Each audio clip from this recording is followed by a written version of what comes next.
welcome to the planets from an astrological perspective. Now, as with anything introductory, this is a reminder that the first rule of magic is to do no harm. So, learn the astrology and have some fun, splash around and play with it for yourself and for some friends. But if you want to go, far with it, you're going to want to do a whole lot more. But let's have super fun. Let's talk about the planets. The planets are the energy, right? So we can talk about zodiac signs, right? And we'll often say the sun is in Libra, the sun is in Capricorn, the sun is in Aries, right? Great. And the sign means something. It's the expression, it's the characteristic, but the planet is the energy. So it's the driving force. So think of it this way. We'd all be kind of floating around not doing anything if the planets didn't exist. So they're the motion, the movement, the push, if you will, the perpetuance, the actuation, like they're kind of the whole deal. So let's talk about the planets by themselves. Let's just give them their own physicality, right? Like their own energy without the signs or the houses. So the sun, we have to start with the sun, right? The center of the universe. So the sun is that big, huge ball of fire.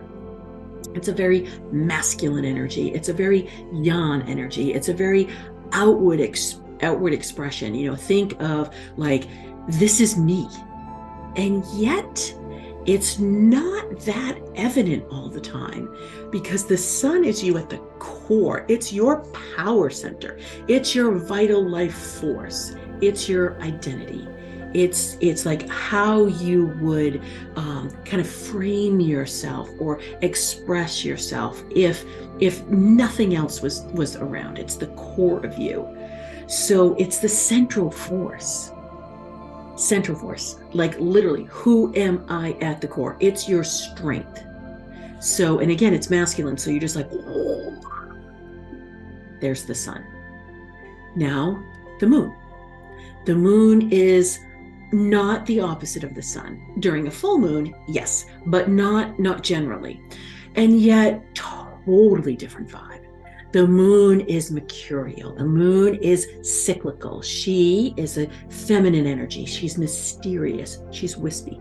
She's ever changing. She dances around the edges, right? So she helps you like figure out who you feel like, how you nurture yourself, how you connect with yourself and then connect with others. She's that first essence of connection. She's your heart. She's its wisdom. She's its power. Completely different power than the sun. When you're feeling low, when you're feeling like, like you've been kind of like knocked down by the world, the moon is there. She's there, and she's there to say, I'm going to hold out my hand to you and I am going to help you up. Totally different vibe than the sun. Then we have, I'm going to go literally from an astronomical perspective. I'm going to go out from the sun, out like that. We do the sun and the moon together because they're the luminaries. So they're not technically planets, they're stars, but we call them luminaries. So now we're going to get into the planets. But I bunch them all together to say the planets because it's just easier. So Mercury, super fast, zips around the sun, 88 days, whoosh, right? So like mercurial, there's the better word, right? Like I said it about the moon because she's ever changing, but Mercury is like, think of Mercury, like Mercury liquid. It's not actually, it's a very airy energy, but movement, like fast, crazy fast movement, zipping around. He helps you with expression. He's basically about how you connect. So how you're connecting verbally, how you're connecting mentally, how you find your voice. Like he's like literally, he talks to you all the time. Like literally, he honestly does. Like right now, I have trouble explaining Mercury because he like takes me on like this. Okay, that's him. He is quick-witted, charming, but he's also a trickster. Like he will play with you. He like literally like flicks. That's what he does. He's like flick, flick, flick, flick, flick, flick, flick. So as he's spinning around the sun, he aspects, like he has like energy movement with the other planets more than most of the planets, because he's so quick. And he does. I just say, like, oh, he flicked Mars. And he just flicked, this energy, and he just flicked that energy, and he flicks you. So when he, like, I am gonna talk about retrograde only with him, because a lot of you will know about Mercury retrograde. At least you will have heard it. So he's fast moving, like go, go, go, go, go, go, go. He helps make you distracted, disoriented. He takes you on little journeys, mental journeys, right? When he goes retrograde, he goes whoosh. And he's like, yeah, because he's a trickster. He's like, yeah, you know what? Not so much with the mind. Not so much with the mind. We're going to quiet the mind down, whoosh, and we're going to have you observe. We're going to have you perceive. We're going to have you, intuit. He's a trickster, man. Like, he is a trickster. But he's super flirty fun, so we don't mind. There's a lightness here with this energy. And then we have Venus. Venus is another personal planet. She's close to the sun too. She doesn't go beyond like 60 degrees outside the sun. So so where the sun is, there's Mercury close by, and then there's Venus close by. She's our heart, obviously. Like, people think of Venus and they're like love. That is true, and yet she's more than that. She is how you discern in life. She's how you select. She's how you say, you know what? I want to be with you. I choose you. I very much am in the driver's seat of choice.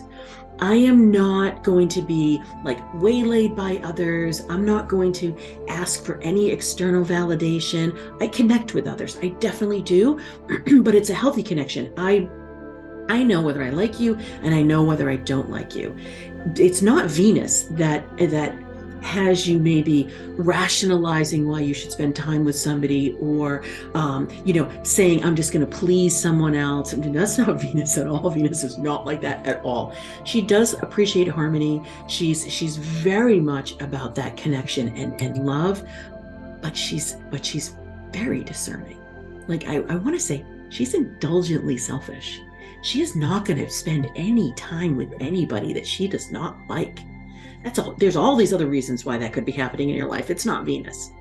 So Venus wants you to connect to the beauty of life, the gorgeous like harmony and peace that comes. She's very much a soothing energy.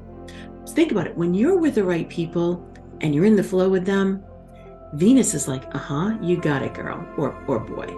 When you're not, Venus is like, no. But your mind and like your humanness can be like, because we have free will, right? It's not the planets. Free will is like, no, I love him. He's great. Oh, she's the best thing ever. Venus is like, Yeah, Venus is pure in that. Venus is so pure. You want to listen to your Venus. If you're thinking about business relationships and loving relationships and really any relationships, she will help you choose, and she will help you choose what's best for you. She's about your best interests. She has your best interests at heart. Okay, now Mars. Mars, another masculine energy, very fiery. Mars is known as the warrior. He's like action. Literally, he's a big ball of action. So he's the last of the personal planets. So we've got Mercury, Venus, Mars. He takes a little bit longer. Spends about 6 weeks in a sign as he's traveling around the sun. Takes like not quite 2 years. So he's a little bit slower moving, but moving, like really moving. So he is going to make you do stuff. That's his thing. So he wants you to take action. He does not. There's no moss under him. He doesn't sit around. He's not complacent at all. He is like action, action, action. And what he's asking of you is, how are you being brave? How are you being brave? So anytime Mars is involved, you're being asked to be brave. If you don't, he doesn't flick you. He's not nice like Mercury. Like he doesn't flick you. He literally goes like, honestly, like back of your shoulder blades and like pushes you out. And it's like, when are you going to do it? Weirdly, if you're if you're really holding back and Mars is in a position and he's really pushing you, weirdly, it's like he causes physical accidents. Like you're going to trip. Like it's so bizarre, right? So he will not accept passivity at all. And so he is bold and brave and sometimes brazen. He's impatient. He is, he's a lot. Honestly, he's a lot. We're very thankful that he only goes retrograde every other year, because then he like drags you to the depths when he does that. But when he's in his mode, he sparks things up, he lights things up, he awakens things. So we are thankful for Mercury, because if we didn't have Mercury, I don't know that we'd get anything done. And then we had Jupiter. Jupiter is that beautiful, he's not technically the bridge between personal and those transpersonal planets that affect, the collective. I like to think of the energy like that, though. So Jupiter is the benefactor, the biggest gaseous, like known as the king of the gods, the king of the planets. He is abundance and blessings, and your cheerleader, your motivator, your coach. He makes everything bigger, which we love to think like, okay, bigger is better. Sometimes not, though. Sometimes he makes things bigger just to make things bigger. So we do want to recognize that there is, like for every planet, there's like the positive, like, okay, I'm going to really lean into that energy. And then there's like the really, do I want to have that bigger? Maybe I'm working too much. And all of a sudden Jupiter comes along and gives you more work. You're like, not so much with the work. I'm kind of tired, right? This is where you hope you have Mars in a good place that can give you energy, because Jupiter doesn't actually give you energy. He helps lift you up. He can help you feel better, but he doesn't actually give you energy. So if you're wishing for more, he's kind of like, be careful what you wish for, but he's super supportive, like super, super supportive. Now we get into Saturn. Saturn is like the disciplinarian, the get to work, do the right thing, make your choice, very much the traffic cop, like really what he's all about is making sure you're doing the things for yourself, not for anybody else. This is where it gets a little complicated. So Saturn can be complicated. Why is Saturn complicated? Because think about this. If you're striving for something, he's very much about like, of course you're going to do this because this is the right thing to do. You started that degree, you're going to finish. You started that book, you're going to finish. You made a commitment to go see someone or help out a friend, you're going to finish. So he's that guy. He's that guy, like telling you all the things, like do the right thing kind of thing.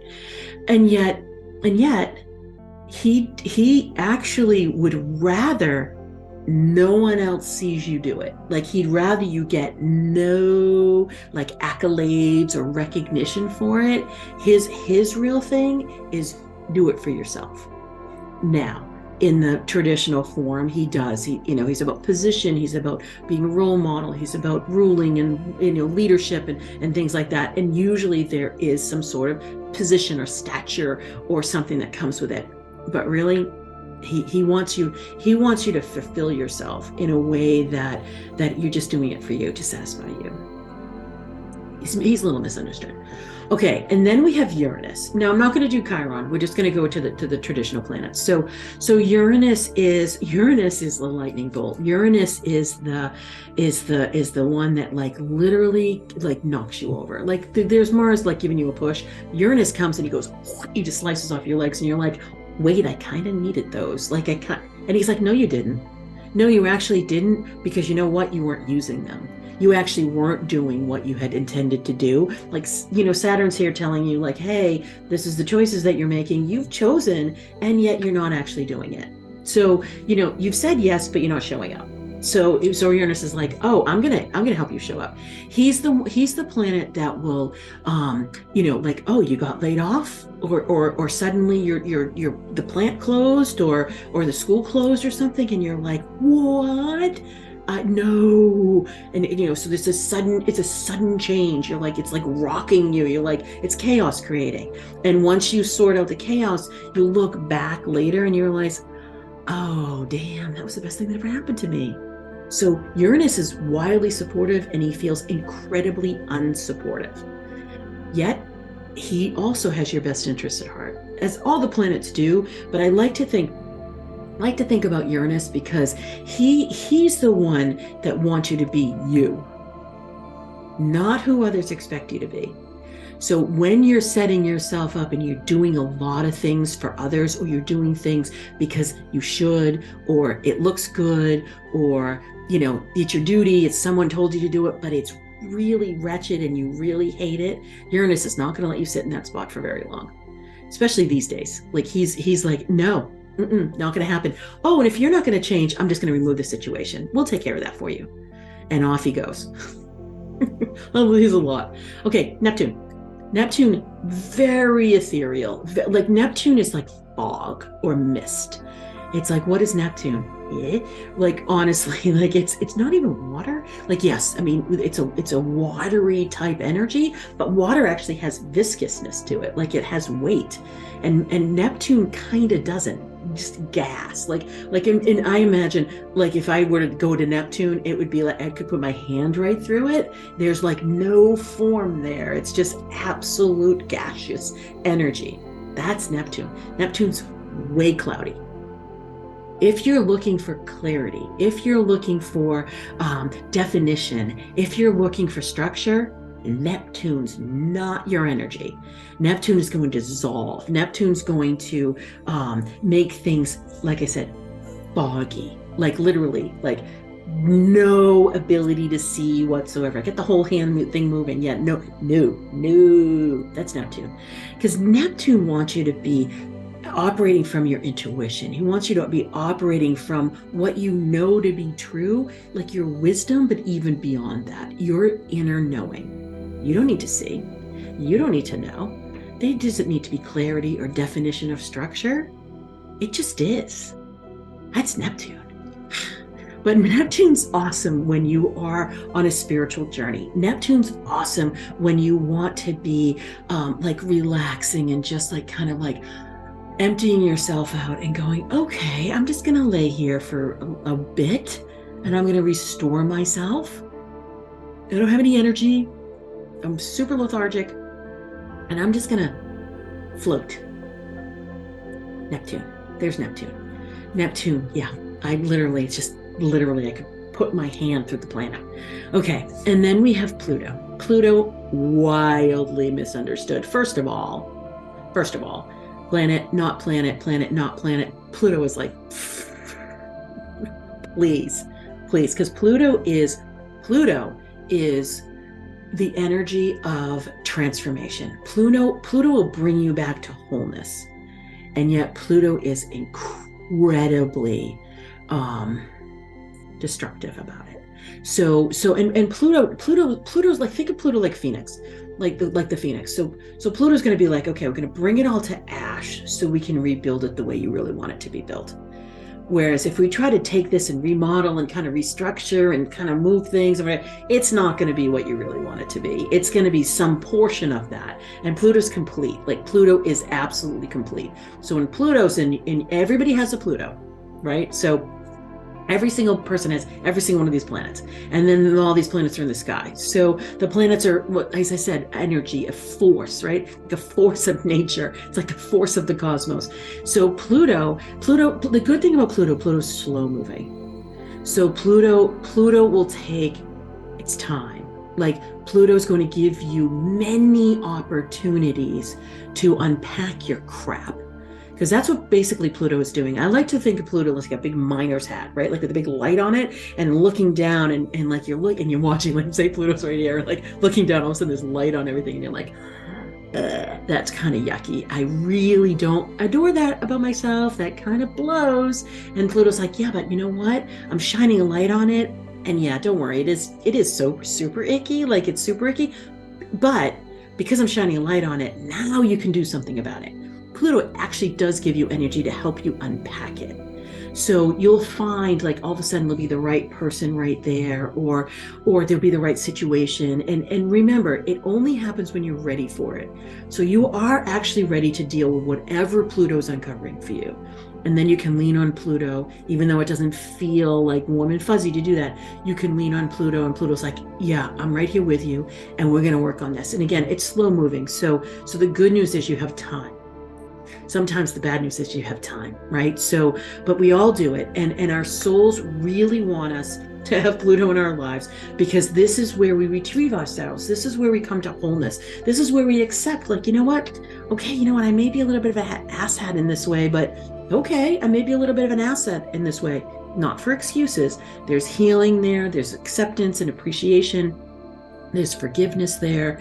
And then it's like, okay, that's not my greatest strength. Not going to really dip into that anymore, because it doesn't have any more energy for me, and we've shed the light on it, and we've soothed it over. And so now, okay, now I'm ready. And then you can fill it with love, because I like to believe that Pluto is limitless love. Now, I could lose my astrology card for that, but that's where ever since NASA saw the heart on side of Pluto, and it has a feminine energy to me, and that also definitely lost my astrology card for that.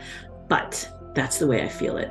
Now, I am going to do two things I didn't think I was going to do. I am going to go back into Chiron, asteroid technically, but sits between Saturn and Uranus. And then I'm going to go into Eris a little bit, because Eris is here. Okay, so Chiron was discovered, like seen for the first time in 1977. And so relatively new, you think of like ancient history, like, yeah, so relatively new. Wounded healer. What I love to talk about Chiron is Chiron's, like, because he sits between Saturn and Uranus, there's this beautiful connector of, I had to make all this choice, and it very disciplined, kind of like grindy with Saturn. But then there's that Uranus kind of lightning bolt. So Saturn is like reviewing the past, and like, what choices have you made, and where have you come to be at this point. Uranus is about the future, like, I'm going to knock your knees out because you're not doing it. So I'm going to take care of the situation for you. And when you look back on it, you're going to be like, so glad that happened to me. Future oriented. There's Chiron, wounded healer. I like to say he comes with his own healing pack. So literally, Chiron comes zipping around, and he's like, hey, do you want to heal? Like, heal maybe an identity crisis? Do you want to heal like a relationship? Do you want to heal, self-love? Do you want to heal something about how you express yourself? And then he whips out his first aid kit, and he's like, here. And you're like, oh. And you literally look into it, and you're like, you have exactly what I need, and when I need, like, it's right here. A little bit different than Pluto. You have to go find some people with Pluto. No, Chiron's right here. He's like, I got you. And anything that you heal for yourself with Chiron heals for everybody around you. So good. So I adore Chiron for that. Eris, discovered, seen, our ability to recognize the energy, 2001, 2005-ish, like, and think about the energy that we have been experiencing for the last 2 decades. It's been a lot. Now, planets reveal themselves when we're ready, as above, so below. So planets reveal themselves when we're ready. So we were ready to have this beautiful healing in 1977. We were ready to deal with that very uncomfortable subconscious wounding in 1930 when Pluto was discovered. We were ready to deal in the late 1800s with Uranus, right? So remember, we didn't have the telescope for a long time. And then when we did, we didn't have the magnification to see as far. So as a conscience, as a collective consciousness here on the planet, we are ready for more. We are ready to open up even more. I don't want to use the word more, but I have to. It's like we're more expansive now. We're ready.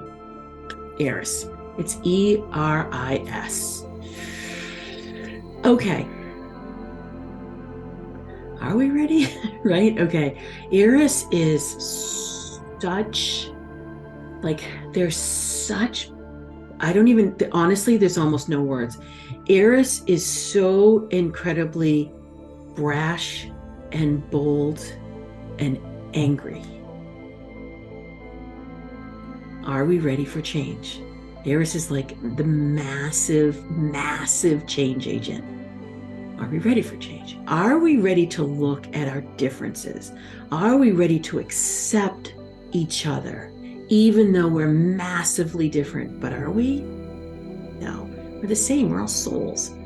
So Aries has a big, huge message for us. And honestly, the energy isn't fully, we haven't been dancing with the energy for very long, right? So we don't really fully understand it. All I know is that it's a lot, but it's not too much, because here we are, we're ready for it, we've discovered it. I say discover it with air quotes because the planets are all here. It's just our ability to be able to be in the energy that gets quote unquote discovered, right? So with Eris, we're taking our time. We're as astrologers, we're learning. We're looking at how people are acting. Very collective energy, wildly, transgenerational. And so here we are, right?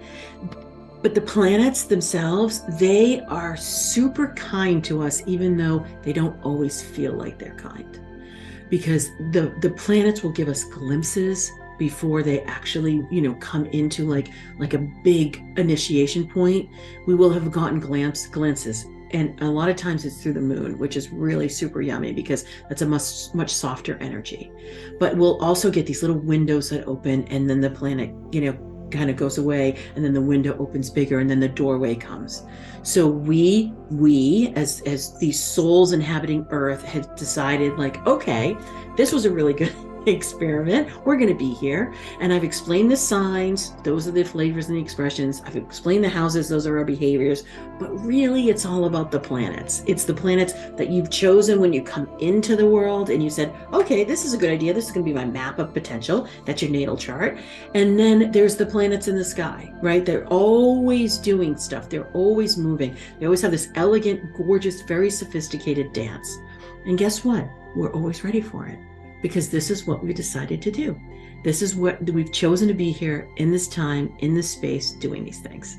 So a little bit deeper on the planets than I was intending to go, but the planets are a lot, so we wanted to talk about all of them.